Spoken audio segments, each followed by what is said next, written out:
welcome to a brand new series that I'm starting up on this channel called Brony History. Now this isn't an entire history lesson about the Brony fandom or anything related to that. No.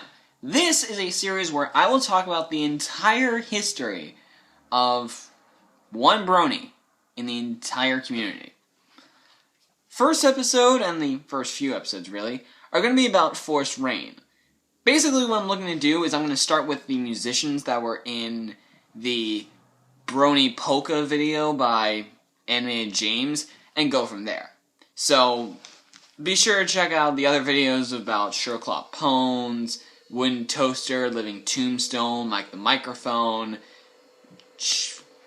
something Java the Loaf. I'm going to call him Java the Loaf until I actually see his real name. Koku Neru, all that stuff. So make sure you check that out, and let's get this started. So Forced Rain. Now, I'm not going to use their real names unless they've actually said their real names. So we're going to go by their basic Brony names. So here we go. December 31st, 2011, the first video on the channel Forced Rain is officially released. So, what was released on this date? Well, this was a cover of the Equestrian Anthem / Circle of Friends.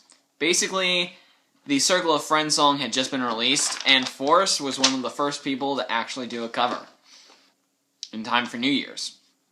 So he basically made this one video, and it got pretty popular. As of today, it's gotten about 10,000 views. So on January 5th, he started two things. One, he started to make cover songs, and two, he started to do something that would take off from this moment on. Narrations. Basically, for his songs, he started with a cover of the Mando Brony song, So Much Left to Know. Mando's song has 116,000, while the cover has about 16,000. Now, Upheaval Breaking Point was the first story by a guy named Visidane in a series called Upheaval. It was also the first story narrated by Forced Rain. This would be a 48-part series that took him from January 5th, 2012 to November 28th of the same year. We'll get to him reading the second story possibly in the next episode. So let's keep going. January 10th, 2012. Well, let's basically cover January of 2012 and go from there. Basically, he released a 55-minute video of a narration for a story by Clavdivs Caesar called Ditsy Doo's Dismally Derpy Day. Tongue twister there. It's got about 28,000 views, and yeah, it's pretty much the first one-off story that Forrest has ever narrated. Then, he started to make some really good ones. Well, by that I mean covers. His first really big cover was of a song called Autumn, Derpy Hose by Jackalap. His cover has 28,000 views, while the original has 371,000. For Breaking Point, by the way, going back to that, the total video amount has over 147,000 views, which is pretty good, considering that means that with a 48-chapter story, each video has about 3,000 plus views. The first story of which gaining 11,000 plus views in over a year, which for a read-through isn't all that bad. So then, as he kept going with the covers, the next cover that Forrest did was a song called Family Ways by And the Rainfall. The And the Rainfall video has apparently been taken down, but has now been re-released, and it has 10,000 views. The Forced Rain cover hasn't been taken down, and has 19,000 views. Then we have the read-through of The Ballad of Derpy Hooves, a story by Doc Boy, which is actually released before Family Ways. And the read-through of Doc Boy's story has 16,000 views.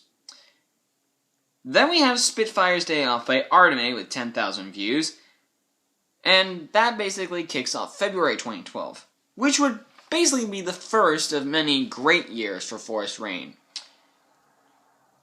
First off, he would reach two amazing milestones. His 200 subscriber mark and his 450 subscriber mark. Why? Well, here's why. Before he hit 200 subscribers, he released a video of a song called Luna, Alt Mode. Luna was originally by Odyssey Eurobeat and currently has about 195,000 views. This cover has 65,000 views with another 5,000 on the instrumental version, which was released for the 200 subscriber special. Then he released his own story and narrated it called The Waterfall, which has about 3,000 YouTube views. Then came another cover which spawned another instrumental. This would be why he made a special for his 450 subscribers. This was a song called Memory Lane by J. Robert Kennett. Now, the original Kennett song is actually on SoundCloud, and I have no idea what the similarities are between, what is the equivalent there? What is the equivalent of YouTube views on SoundCloud? Anyway, the YouTube views actually has about 59,000, with 4,000 on the instrumental. Then we head into March of 2012.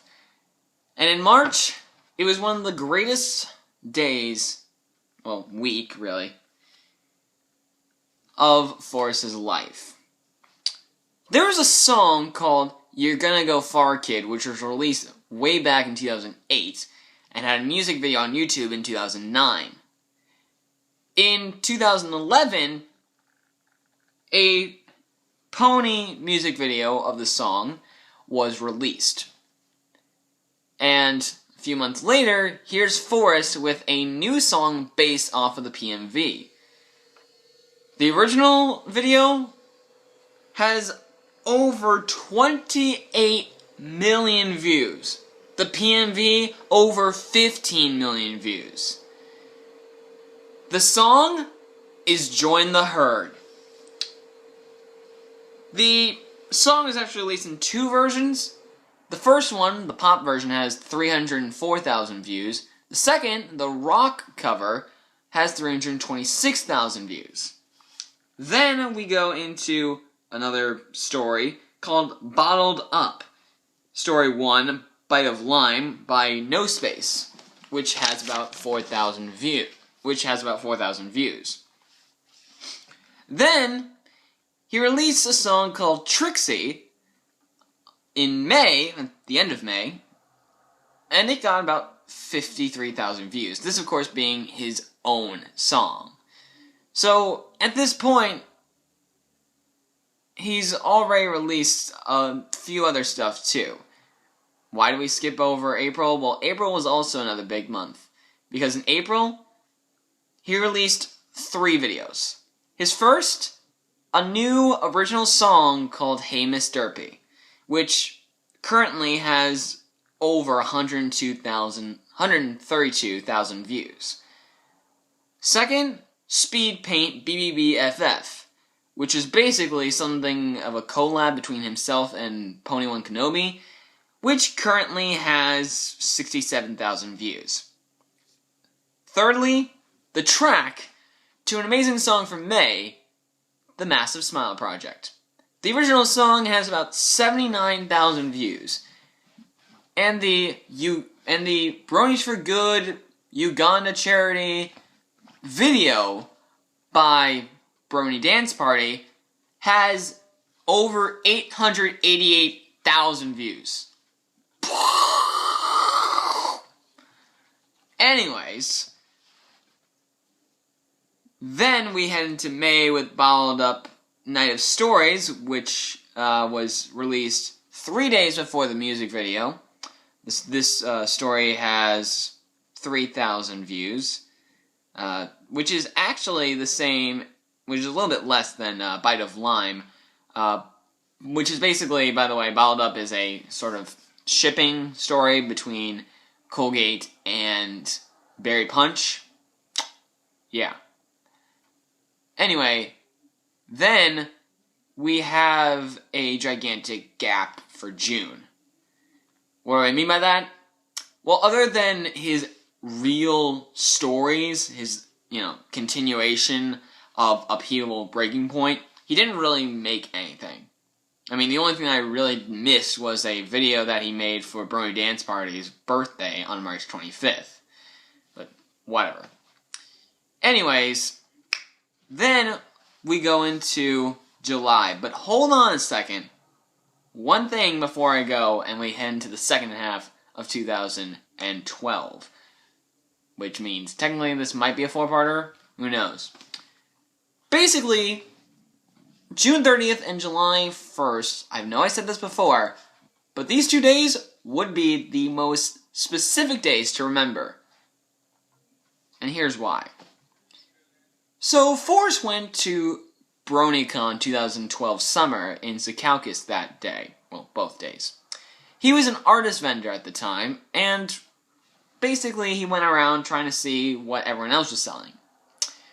When he got back to his table, he found a letter, sealed with a heart, and when he opened it up, the letter inside said, "It's great to be different. Love, Derpy." This would start a 13-month chain reaction, which would go from here to the next BronyCon. And in that first month, things would get a little bit crazy. Why? Because this would be the start of the song that was in the Brony Polka. Great to be different's coming up, guys. See you guys for part 2.